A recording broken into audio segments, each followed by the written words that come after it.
Alrighty, boys, girls, and squirrels, we're gonna have some fun tonight. Oh, Hackett, I feel like choking. Alright, so we're here. We're gonna continue our series in the front headlock tonight. So last week we worked a couple chokes. Tonight we're gonna work a couple more. And then next week we're gonna work on some defensive strategies when you're stuck in the front headlock. But I'm here, boom, push, pull. I snap James down, right? A couple things we're cleaning up from last week. Our shoulder pressure goes right to where his neck connects into his shoulders. My front hand's cupping. My outside hand isn't just resting on this. I'm taking this post away. I noticed this Tuesday as well. A lot of you guys were just kind of hanging out hand on here. I want to pull this up and keep good pressure on it. Create a little bit of discomfort. Now, when we're here, we're going to go arm and guillotine to start the night and then work on a couple other chokes. So we're here, boom, I'm going to step in and lock my hands. Now, James is going to come up so I can show you guys my hand lock. I'm locking here. Now, as soon as I go to finish this choke, I'm going to rock my hands forward and then curl in. So I'm here with James. I connect elbow to elbow here. Step out. Foot slides in with my foot going to the hip, my shin going across the body. As soon as I'm here, I rock my hands in, then curl. One of the things I noticed a couple of you guys doing wrong, Justin, only because it pops straight to my brain. A lot of you guys were staying back here and trying to do everything arms. When I'm here, I'm curling with my arms, but I'm also curling with my chest, back, everything I can. I'm not fighting you fair. I'm using my whole body versus your tiny neck. Here. All right. Boom, I'm here. Boom, I get James down. Here. I step hands in, up, slide in. As soon as I'm here, curl my hands, finish. Questions on this? When you're putting the pressure, are you putting the pressure on his left shoulder to keep him down? Or like when we're starting the move? Yeah. How am I? So I'm keeping my shoulder and all my weight pressure staying right here in the middle of his back. Gotcha. Because that keeps him down. Now I take this post away, makes him much more unstable, which then is what allows me to step in for that choke. Make sense? Other questions? No. This leg, you kind of looking back? Yes, so a couple of you guys were asking this Tuesday, and I'll explain this in a little more detail here. Sit up for a second. I'm using this leg, foot on the belt, shin and knee pointed down. Because I'm using this to manage the distance. So if I'm in this choke, and Hackett tries to post his head and try to start jumping over or doing any of those things, I can use that shin pressure to push him back. If Hackett tries to start slinking away from me and tries to start pulling out of my choke, I can use my legs to pull him in. Your legs in jiu-jitsu are used for distance management. If I need someone closer, I pull my knees to my chest. If I need him further away, I push them away. But I'm using the legs to manage the distance depending on his reaction. Does that make sense? Other questions here? All right, so I'm here with Hackett one more time. Boom, we snap him down. We get to this front headlock. Step up, hand in, knee slide, leg over. Curl and finish.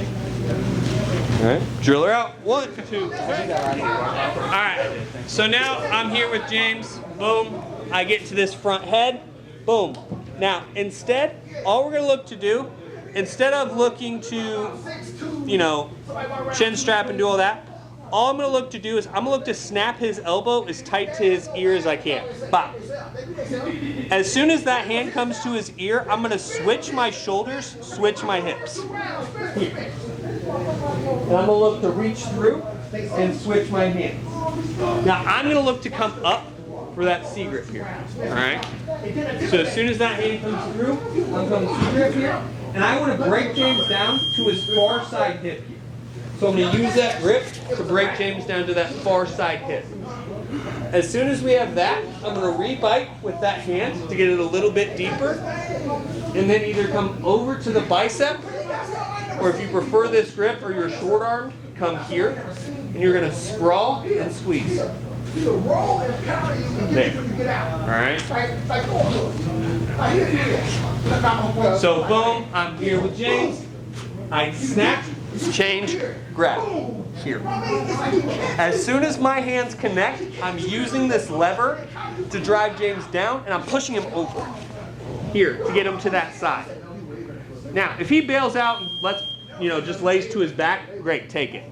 But if he stays on his side or tries to start fighting up, that's great. All I have to do is readjust, sprawl, and squeeze. A nice, quick head lever darts. All right. Questions on this? Is this a better option for a bigger opponent opposed to the other one? Not particularly. So everything's your comfort level versus you. You know, I have stubby hands. I have small hands and stubby arms, right? So I can slip my hands into chokes very well, and I have good leverage in there because they're in this place. Works great for me. Jeremy has gargantuan hands and gangle arms, so when he reaches for things like a darce or any of those type of reach chokes, he has better leverage. Showing for the wide span, I gotta give you all a little bit of something you can do, right? Other questions? Again, How far are you willing to sell out to? yes. So Yeah. So if I'm here and I get into good position, boom, bop, here, I will sell full shoulder underneath. Because sometimes that's what you're going to have because James is going to start dropping that elbow and try to start coming in. So I'm going to come over the top and really sell that. Does that make sense? Other questions? I'm going to do it a couple more times. Other questions other than that? I know you said depending on your arm length, you do this or which is more or less forgiving on getting close. Like is the C grip or would it? Generally, I would say bicep grip. The only difference is bicep grip. The second you lose it, you're pretty well out. You got to go to something else. Where I feel like if you start to lose this grip, it's a little more forgiving on adjustments. If that makes sense. Yeah. Both are right. It's what you're better at. You know, like that's where I'm saying like. There's a lot of moves where option A, option B, both are right. It's what are you better at? What works better for your body? I promise you, I did not teach Jordan to be a long, bendy, bullshit guard guy. But that's what works well for him. And he's really good at it. So I don't change that about him. He has a very different game than James because they're built differently. James is a big, strong, handsome guy. And that's why his game is a little bit different than Jordan's. And different from mine and different from yours. So both are good. Play with both. See which one works better for you. All right. So we're here. Boom. I snap James here. Boom. I ear to elbow. Switch my hips and grips. Here. Drive over to that side. I'll stay here. Finish. Or regrip. Finish. All right. Both are great options. Get both grips, see which one feels more comfortable for you. I know something I do and I see a lot, but sometimes I struggle with the regrip. When I go for that darce, I grip, because you can't always get the bicep. Yeah. You have to inch into it, you grab like the forearm. Sometimes I feel like when I'm trying to like kind of regrip into it, they loosen up instead. Is there like a reason for that? Am I just losing? So think ratchet strap, not big motion. So if I'm here, a lot of you guys, when you snap him down and you'll do all this, right? You'll think it's a big motion to get that regrip. Think ratchet strap. Does that make sense? That helps some of them. If you don't have them good pinned down or they're a little bit twirlier or you're feeling that getting loose, try more of like a ratchet strap motion where it's just little bites as opposed to one big adjustment. Other questions? Good questions tonight. That's what I like to hear. Are you, with the hand that the arm, are you trying to suffocate the weight? Or are you just trying to get it out of the way?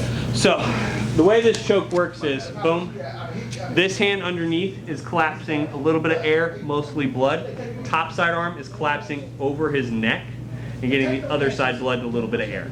So ideally you're getting the 3 parts of a choke with this one. Most likely you'll get 2 really good bites. The shoulder will collapse on this blood Your hand should be in place for this blood. You'll get some air just out of just kind of inconvenience.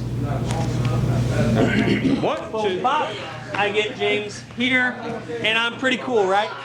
So boom, I go here. But let's assume that I don't like the arm switch. A lot of you guys are really struggling with that arm switch. And I don't blame you, it happens, right? Like that, for some people that motion is very intuitive, for others it's very tough, right? So I get here, so instead of switching my hips and doing that, all we're gonna do is take my shoulder from his t-shirt tag to right underneath his shoulder here in front of him. So it's here, here. And we're gonna reach that hand through again. But instead, from this time, we're coming head to the outside. All right? As soon as we get here, I am either going to grab seatbelt grip. I'm on my knee here to take the pressure off James. Not because this is how you should do this. All right? But you can either come real tight grip here, or ideally, I'm at least grabbing my forearm here. Ideal world, you grab your own bicep. As soon as you're here, all we're going to do, I'm going to roll until my lock gets in the air. Here, through, until my lock's in the air. As soon as my lock is in the air, I'm going to keep his head on my chest, and I'm going to run my feet to his feet. Here, scoop, squeeze. All right. This is a rolling anaconda. Boom, I'm here. I still clap that elbow. Boom, pop. As soon as I'm here, I roll, keep head on the chest, and come in. Sometimes you'll be able to finish this without the leg grip. But the defense to this is to run your feet away. So you want to catch a foot. I don't care if it's top foot, bottom foot. You want to catch a foot and get this as tight as you can. All right, here, squeeze, finish. Now, a couple things while we're doing this tonight. There's 20 of you, so be aware of your surroundings. But 2, make sure we're rolling to get our hands in the air. Okay? Questions on this? I'm going to do it a couple times. But questions? You need to see it, Hanger. One more time other than that. So boom, I'm here. Claps that elbow. Reach. Bite. Roll. As soon as we roll, head, keep your head on the chest. Up in, squeeze. Yeah, okay, forearm here. The nice part with this one is, guys, the reason you're rolling to get your lock in the air is so that if you need to tighten it or make adjustments, your hands are in the air. Because if I'm here, and let's just say I go here, and you roll this way, tell me how I can make hand adjustments. I'm not a big fan of rolling in moves, but this is one of the few exceptions to that. It's kind of like spinny shit in kickboxing. I don't like spinny shit, but there's about 3 of them you should do. I know kind of the reason you're rolling is to get that lock tighter. Yeah. Say you shoot through and you catch them whacking, you have a really tight grip. You ever just fall to that right side really quickly? You can. Like, there's sit-through variations of this, and there's to your side variations. Let's say you're just nasty with it, and you get that bite.